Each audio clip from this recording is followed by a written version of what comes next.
So 2024 is here and realtors are all over YouTube. So here's the thing, you've heard it all. The cons are always like, Florida's hot, Florida's humid, Florida has alligators. And the pros are always like, there's great golfing, our beaches are amazing, and we ain't got no income tax. They're all the same, including mine, which for some reason is one of my most popular videos I have, but it was the first one I ever recorded, so I was terrified in front of the camera. I think it took me 3 hours to record a 15-minute video back in the day. I say all that to tell you that this would be one of the most out-of-the-box pros and cons out there, things that I've actually gathered from working with my clients over the years. So if you want to hear more, let's go ahead and get into this.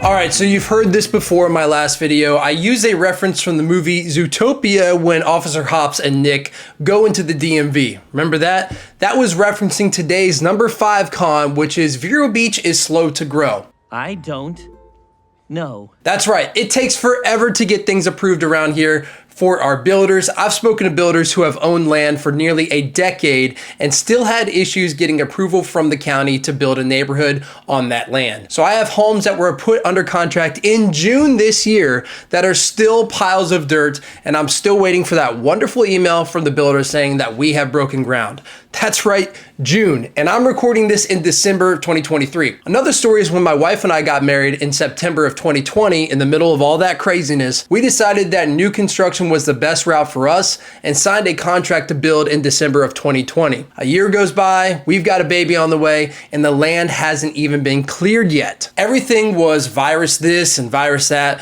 but we needed a place to stay. So we ended up buying another house in the meantime that was already built and sold the new home once it was available to us 2 years later after we signed the contract. All right, now jumping into the number 5 pro, which will be that Vero is slow to grow. I'm sorry, what are you talking about? Now, I'm sure some of you guys are scratching your heads right now thinking, what the heck? Someone needs to go ahead and take the eggnog away from this fool right now. But I say to you, just hear me out. It's a blessing and a curse living in a town that doesn't like change, and we already went over the curse part. The blessing is it's actually enjoyable here even during the busy season. So want to take the boat out on the weekend? Great. You could pick from any of the free public boat ramps in town and not have to wait in line between or behind 20 other guys launching their boats. How about a trip to the beach?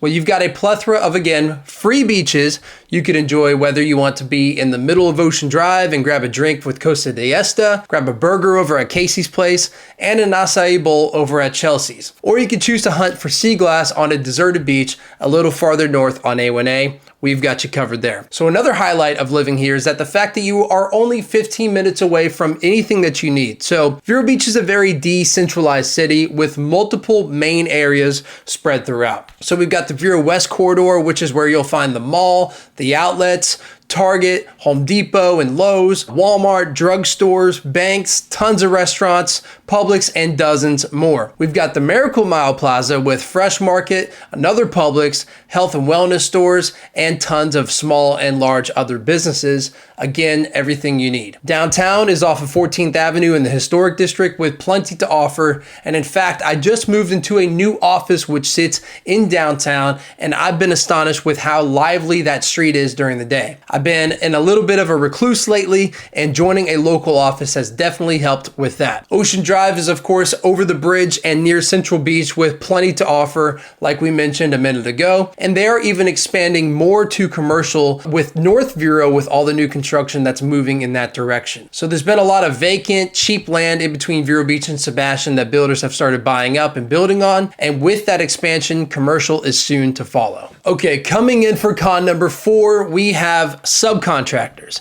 Now, unfortunately, something that goes along with a town that's slow to grow is the quality of subcontractors in the area. So think about it. If you were a master craftsman, where would you go? Would you move to a booming, up-and-coming city with dozens of master plan communities with thousands of homes that everyone wants to move to? Or would you go ahead and stay put in a town with a few projects going on that are only building a couple hundred homes per neighborhood? I think I know the answer to that. They're chasing the money, and I don't blame them. Now, there's a caveat to this, however. Vero Beach has got some money. And when I say money, I mean big money. Show me the money.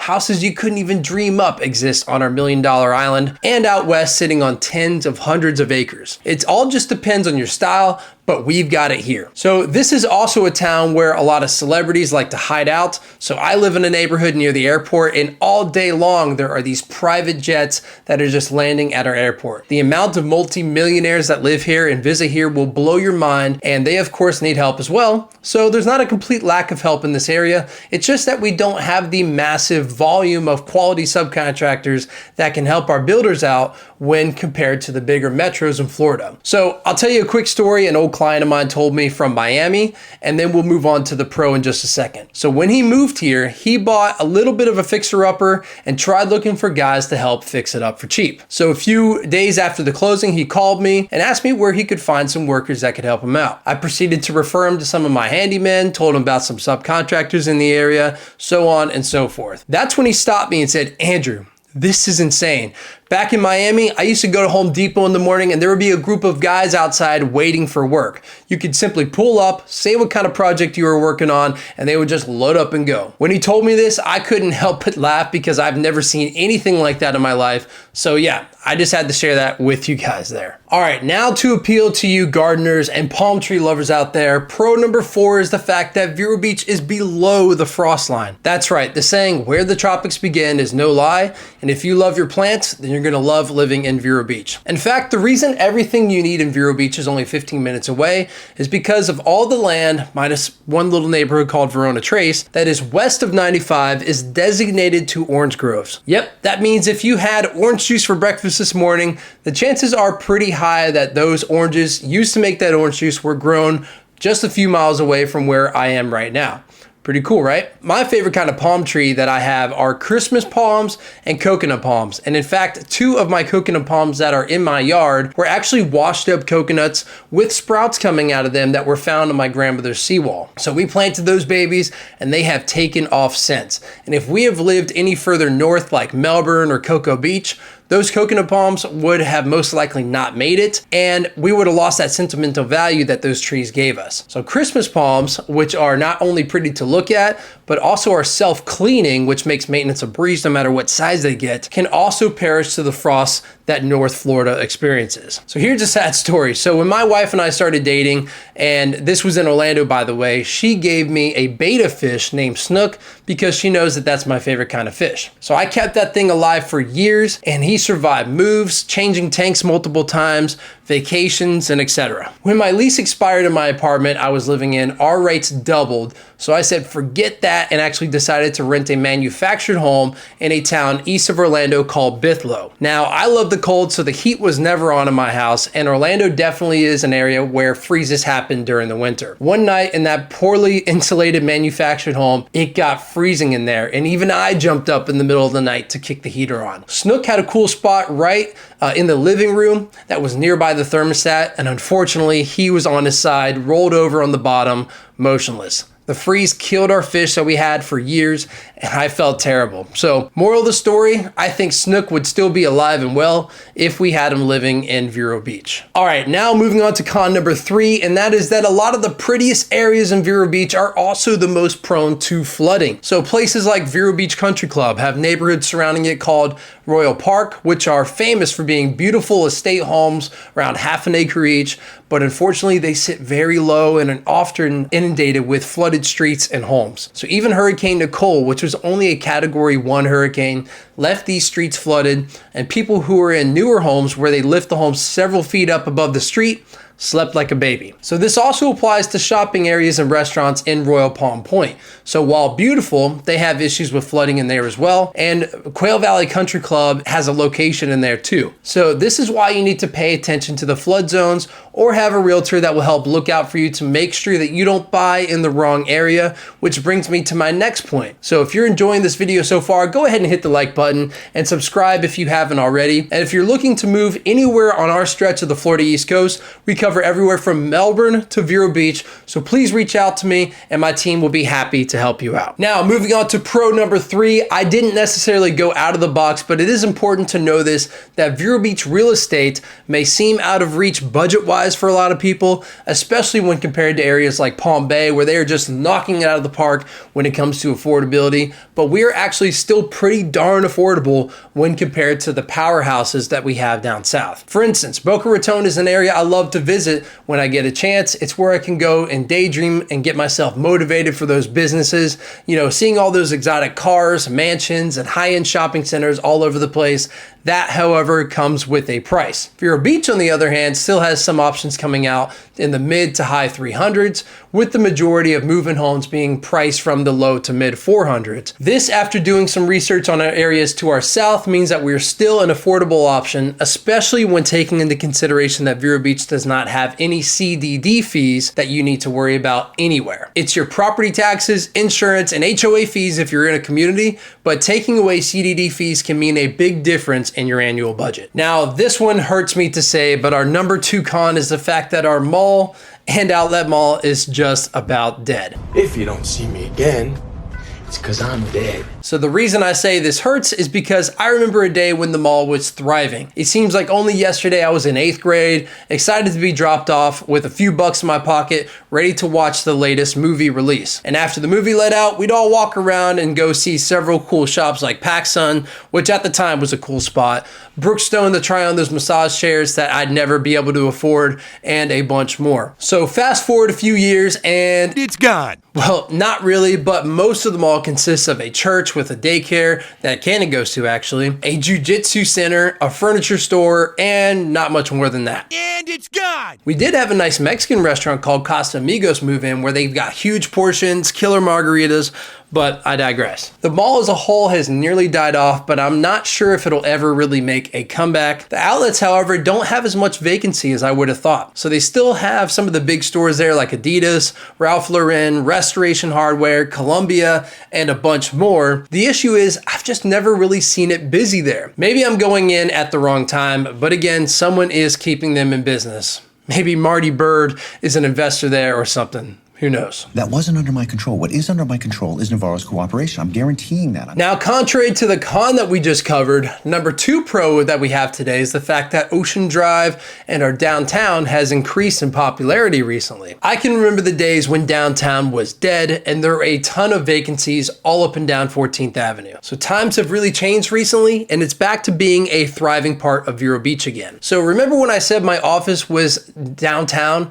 That sits right next to a very popular breakfast place called Bocce, across the street from Taco Dive, one of my favorite places to go across the street and grab some lunch. Post and Vine, which is a nice restaurant with a wine bar and outdoor seating, and also a great selection of food there too. And for me, it makes me feel like I'm back in Winter Park, sitting on Park Avenue, something that Vero has needed for some time. Now referring to Ocean Drive, if you're lucky enough to live in Central Beach, then you can take a bike or a golf cart to just about everything that you need. So there's dozens of hotels, restaurants, shops, and bars to keep you busy for years to come, with more and more things moving in all the time. Now again, I can remember a time whenever Ocean Drive didn't have much going for it. So times were rough after the 2008 crash and a lot of places sat vacant for a while. So also there's a big downfall with being the hidden gem of Florida, and that's the fact that if you hide too much, you sacrifice the main things that businesses need to keep open, which is customers. So now with the internet and bozos like me who spill all the beans about that Vero Beach is what it is, I don't think it's going to be the hidden gem that it used to be. In fact, it's a thriving town with a lot to offer, and we couldn't have been more happy with the decision to move back. All right, so before we get into our last con, I need to go ahead and give a shout out to Frank, who called me the other day. Frank had a question about the community in Vero Beach. So his wife wanted a town where it's easy to make friends and a place where there's like a close-knit community to tap into once they move in. So the other area that they were also considering was Welland Park over in Venice. And honestly, after our conversation, I recommended they look into Welland Park more and keep Vero as a backup option. So the biggest con we have in Vero Beach is the fact that it can be hard to tap into a community unless there's a special interest that you have here. So a lot of people find their community from the church, others find find it through sports like pickleball, golf, disc golf, and rowing. And others join a country club to help themselves tap into a new area that they're new to. So all this is to say is that there are some places out there